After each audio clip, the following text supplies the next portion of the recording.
रतन नवल टाटा ये नाम सिर्फ व्यापार जगत तक सीमित नहीं है। ये एक ऐसे इंसान का नाम है जिसने अपने जीवन से लाखों लोगों को प्रेरित किया है, जिसमें से एक मैं भी हूँ। बड़े दुख के साथ आज ये वीडियो बनाना पड़ रहा है, लेकिन उनका जीवन और उनके बारे में बताना आप लोग को मुझे लगा शायद बहुत ज़रूरी है, इसलिए आज उनके बारे में हम जानने की कोशिश करेंगे।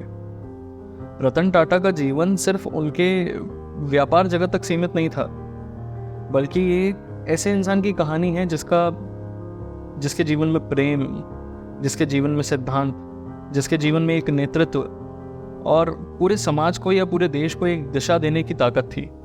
28 दिसंबर सन 1937 में जन्मे रतन टाटा का जीवन जितना आसान लगता है उतना आसान था नहीं। परमात्मा ने उनको यह आशीर्वाद तो दिया था कि वो एक बहुत बड़ी व्यापारी परिवार में जन्मे थे, लेकिन उनके जीवन के शुरुआती वर्ष बहुत ही ज़्यादा चुनौतियों से भरे हुए थे, उनकी अपनी निजी चुनौतियों से। वो सिर्फ 10 साल के थे जब उनके पिता नवल टाटा और उनकी माँ सोनू टाटा का तलाक हो गया था। उसके बाद उनके छोटे भाई जिमी और उनका ध्यान उनकी दादी लेडी नवाज बाई टाटा ने ही रखा था। रतन टाटा एक ज़मीन से जुड़े हुए इंसान थे।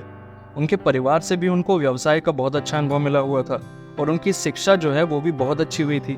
इस वजह से वो एक ऐसे इंसान बन के उभरे जिसके पास पूरे विश्व को एक मार्गदर्शन देने का दम था। रतन टाटा की प्रारंभिक शिक्षा तो मुंबई से हुई थी, लेकिन उसके बाद उन्होंने करनाल यूनिवर्सिटी में अपना दाखिला लेके वहाँ से आर्किटेक्चर और स्ट्रक्चरल इंजीनियरिंग की पढ़ाई करी थी। लेकिन उनको ऐसा लगता है कि उनके जीवन में उनको सबसे बड़ा अनुभव तब मिला था जब वो जमशेदपुर की टाटा स्टील फैक्ट्री में गए और वहाँ के मजदूरों के साथ उन्होंने समय बिताया था। वहाँ से उनको सीखने को मिला कि कड़ी मेहनत क्या होती है, विनम्रता क्या होती है, सहानुभूति क्या होती है। जैसा कि कहते हैं ना कि हर साधारण इंसान के जीवन में उसकी अपनी एक कहानी होती है, तो रतन टाटा के साथ भी कुछ अलग नहीं था। उनकी भी अपनी एक कहानी थी। जब वो अमेरिका में लॉस एंजलिस में पढ़ाई करते थे तो उनको भी एक लड़की से प्यार हो गया था। नज़दीकियाँ बहुत ज़्यादा बढ़ गई थी, यहाँ तक कि वो शादी भी करने वाले थे। लेकिन 1962 में जब उनकी दादी की तबीयत खराब हुई तो उनको भारत आना पड़ा, लेकिन उनकी प्रेमिका उनके साथ नहीं आ सकी क्योंकि वहाँ उस समय शायद युद्ध के माहौल बने हुए थे, तो वो आ नहीं पाई और इस तरीके से उनकी कहानी अधूरी रह गई। माना जाता है कि उनके जीवन का सबसे बड़ा निर्णय था और यही वो कारण है कि रतन टाटा ने शायद आज तक शादी नहीं की और इस बात को उन्होंने पब्लिक में बहुत ज़्यादा इस बारे में बात नहीं की कि कैसा था, क्या था। उन्होंने बहुत ज़्यादा इस बारे में किसी को बताया नहीं। अफवाहें उड़ने लगी थी। तब रतन टाटा ने खुद इस बात का खुलासा किया कि ऐसी कोई दिक्कत की बात नहीं है, वो बस अपने उम्र के हिसाब से जो रेगुलर चेकअप्स रिक्वायर्ड हैं, जिनकी ज़रूरत है, उसके लिए हॉस्पिटल जाते आते रहते हैं। टाटा की सोच सिर्फ उनके व्यवसाय तक सीमित नहीं थी। रतन टाटा का सपना था कि भारत एक बहुत ही ज़्यादा प्रगतिशील देश बनेगा।